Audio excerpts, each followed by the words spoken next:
Hello, are you there? How the heck are you? Hey, I am Tom the Beer Whisperer. This is an empty little bottle of Jack Daniels. I didn't want to get a great big bottle for what I'm going to do here. My dad would have been very old today. I guess 90, and he's still been alive, but he passed away about 14 years ago, and October 23rd was his birthday. So I wanted to do something. I actually tried to do a video and it went off, so I've kind of got it already mixed for you. I kind of did a homemade ice cube because I've got an ice cube phobia, but this is how Dad drank. He liked his whiskey with water. He drank Jim Beam, Jack Daniels, or Wild Turkey. That was pretty much all he drank. And he usually dropped a couple cubes in, filled the rest up, usually used a short highball glass, filled it up with whiskey, and then put water in the rest of it.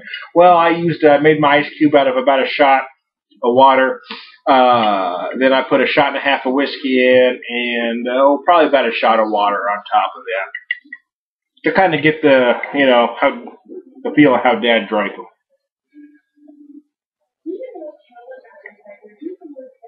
Oh, wow. It's actually very smooth that way. It's become a no-no with serious, bourbon whiskey geeks. Oh, don't get a cold, you ruin it that way. I don't know about that. It takes it a different direction, but I don't think you ruin it. I think it just depends on your mood. Sometimes you just want it cold.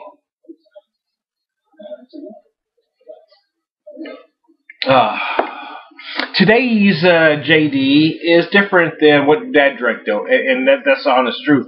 Now they say they haven't changed the recipe, and that very well may be true. But this is an 80 proof Jack Daniels. Back when Dad was drinking JD, it was a 90 proof. Up until I believe it was the mid 80s when they knocked it back down to an 86 proof. And then at some point in the 90s, I believe it dropped down to 90s. Dropped down to the 80 proof. I mean, if you guys want the exact, you got a computer, look this shit up yourself. But that's the approximate. But originally it was a 90 proof whiskey, and that was basically the difference between the three, right? 80 proof was Jim Beam, the 90 proof was Jack Daniels, and of course Wild Turkey's always been that 101. So it depends on how drunk you want to get, right? I know if Dad was just at the bar, usually he would drink Jim Beam. And if he was home, he would drink either Jack Daniels or Wild Turkey, depending on how special the occasion was. You kind of went up that ladder. The Wild Turkey was the most special occasion. It kind of worked down. And I'm telling you, back then, back in the 60s and 70s, that really was your bourbon selection, even though Jack Daniels isn't a bourbon, it's a sour mash. But you get the idea. Those are really the only three that were in stores at that time. Like the craft beer crazes for us beer geeks like me, there wasn't small batch bourbons that you see today either. I mean, so it's kind of a renaissance all around in liquor. I mean, if you're a bourbon geek, which I'm a big fan of the small batches as well too. So there you go. Mm. Yeah, actually, I generally drink when I drink neat. And I haven't had Jack Daniels in gosh knows how long, to be honest with you. For a lot of reasons, I think it's decent. A lot of people just drink it because of the name. There's a certain stigma attached to it. I mean, people think certain things when they see Jack Daniels, and I have an actual Jack Daniels glass right there. Jack Daniels number 7.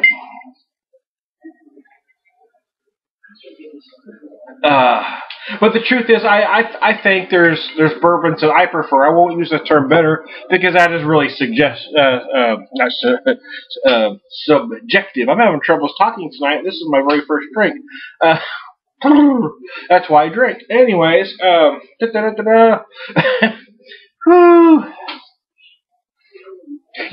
really like Four Roses for instance.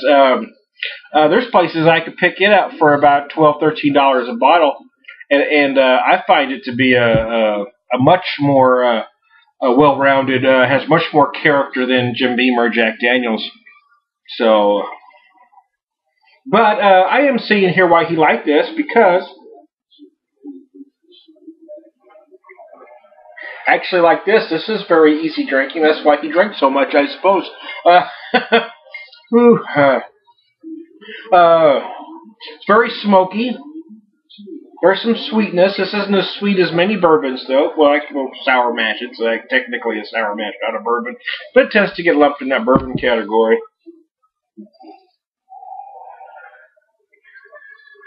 Well, I'm almost done with this one. So I'm going to do one more video because I wanted to get to some stories, and I didn't get to them. But I don't want to run this, 30 minutes long either, so. It does have an interesting aroma. I'm getting more sweetness than I anticipated, to be honest. A